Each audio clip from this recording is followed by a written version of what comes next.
This is a critical moment where together we must urge Iraq's leaders to rise above sectarian motivations and form a government that is united in its determination to meet the needs and speak to the demands of all of their people.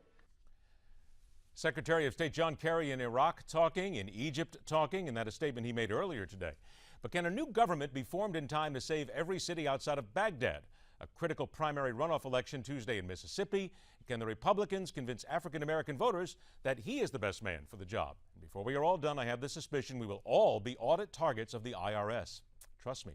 Welcome to the arena. In this corner, from the website politicalhype.com, and our political strategist joining us in studio, Anna Mancuso. Pleasure to see you again. Thank you for having me. Good Monday. You're welcome. And in this corner, Democratic strategist Eric Sapp joins us once again. Eric, how are you? And welcome in. I'm doing great. Great to be back, Ed. All right, here we go. Let's get things started. Eric, I'm going to give you the first shot this time. John Kerry in Egypt. He's talking to President Sisi. They are trying to get things together. They're trying to pass a little money back and forth here and there. Is anything really being done, in your opinion, in Egypt? And what exactly is the Secretary of State hoping to accomplish? Well, he's getting the conversation started. I mean, President Bush signed an agreement that would get our troops out of Iraq in 2011. We pulled our troops out, and now we have this issue that we have to deal with. The Middle East matters to us, so we have to be doing the hard diplomatic work in an age-old problem that goes back millennia of the Sunni and Shiite divide, and that starts with talking. It starts with the hard work on the ground, getting both sides, coming to the table, doing what needs to be done. It's not easy. It's not simple. It's not black and white, but it's what we have to do. It's what's best for the region. All right, Mariana, I'm going to go ahead and play devil's advocate here. It would seem that the Secretary of State is doing exactly what he needs to do. He's got to make all these stops along the way because it's going to take quite some time, and you've got a lot of people that you have to appease along the way. Seems like doing the right thing. I think it's a fantastic press opportunity. That's exactly what I think, absolutely. He's over there and he's shaking hands and he's having conversations, but I think that we're moving a little bit slow on the gun here. You know, this is something that needed to happen about a week ago to maybe help keep the violence down. You know, we've seen that this is now spreading over into Jordan, and that's a problem. And so this is something that needed to be done way before. And I think it's important for the Obama administration to remember that President Obama, as is Secretary of State John Kerry, they were for this before, they were against it before they were for it. And so they have no idea which way they're coming or going. And they have to be very careful, and they have to make sure that there's actually a well sought out plan, and there really hasn't been anything thus far. Well, a well sought out plan is one thing, and I guess, Eric, I'll ask you, jump in anytime you wish here. It almost seems as if, though, while you say that it's going slow, things like this take time. You can't just throw soldiers at it immediately. You have to get permissions from the governments. There's still a lot of hoops that they've got to jump through here, correct? It took them 2 weeks to go over there?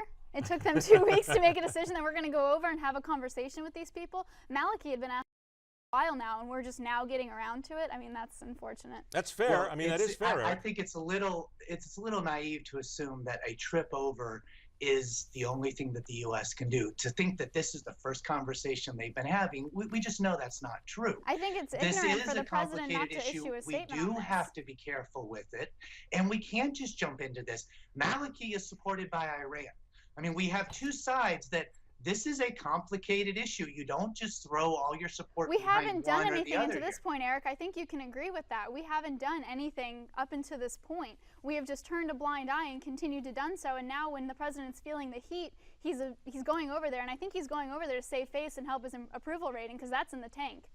Well, the president has shown time and again, be it getting bin Laden, be it getting the perpetrators of Benghazi, he does the work right. Then why does the American public feel that he's not? That's what he's doing here. This isn't about photo ops. If it had been about photo ops, they would have had someone there the first day this hit the headlines. Instead, they did the phone calls and the back channels to get something useful when they went. That's what's best for America. Okay, beg to differ. Go ahead. I beg to differ. Currently, we're seeing right now that the American public has only believed that Obama can handle his approval rating for foreign policy is 37%. His approval rating overall for doing his job is 41%. The American public does not believe that Obama can lead our country, let alone lead the country on a world stage and actually help over in what's going on in the Middle East. And by sending John Kerry, he's merely doing that to save face and help the Middle East, because if he doesn't do something soon, the Middle East is going to spill over into America, and we're on the potential track for another 9/11, and you can't dispute that. Bush's approval rating when he led us into Iraq was through the roof. Oh, good. But they didn't do the job some more, because that's the only thing the Democrats can do right now. This president is focused on doing what's best for America and for our security, and is counting on, once we get the job done right, then the American people will understand, and he's interested in doing it right, not in. Well, okay, Eric, I tell you what I am going to do. I am going to be arbiter here a little bit, because usually when it comes to these things, I always tell people in just about everything, let's not go backward. Let's continue to stay where we are and go forward, and let's not blame anybody from 8, 9, 10, 20 years ago. Let's stay right here for the moment. Your points are well made in that, but let's not go backward. Let's also bring this up that there are now reports coming out that ISIS and the consolidation of their power, they warn that these militants may not end their quest for power when they get to Baghdad. Some are saying when they get to Baghdad, not if. So isn't it really at this point where you need something a lot better than just talking? Because every single day, and again, I'm going to play that card for those people who say that there are villages going down, there's equipment that is being turned over to the militants right now and weaponry, that you got to move faster than this. It's to you, Eric. Well, you got to do it right. I mean, if we go in and prop up an Iranian dictatorship right now, but that's totally supported by Iran, that can have negative repercussions. If we go in and support, I try to get everything turned around and force that the current government to fall, that's going to have repercussions. He doesn't want to do that either. We need an inclusive government. We need a government that includes the Sunnis, the Shias, and the Kurds. Otherwise, you're not going to have a successful reign in Iraq, and you can't dispute that.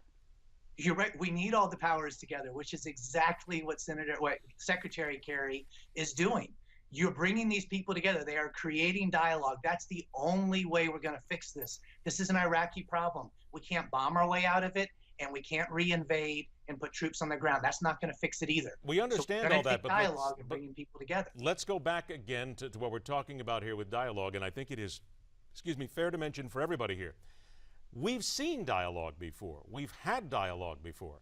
So the American people are asking, why do we need more dialogue? And I'm just posing the question here from the people who want to know why it takes more dialogue and not take some real substantive action right now. Dialogue is action. In diplomacy, that's how you get things done. Americans don't want to put our troops back in there. They don't want to reinvade a country in the middle of a sectarian battle.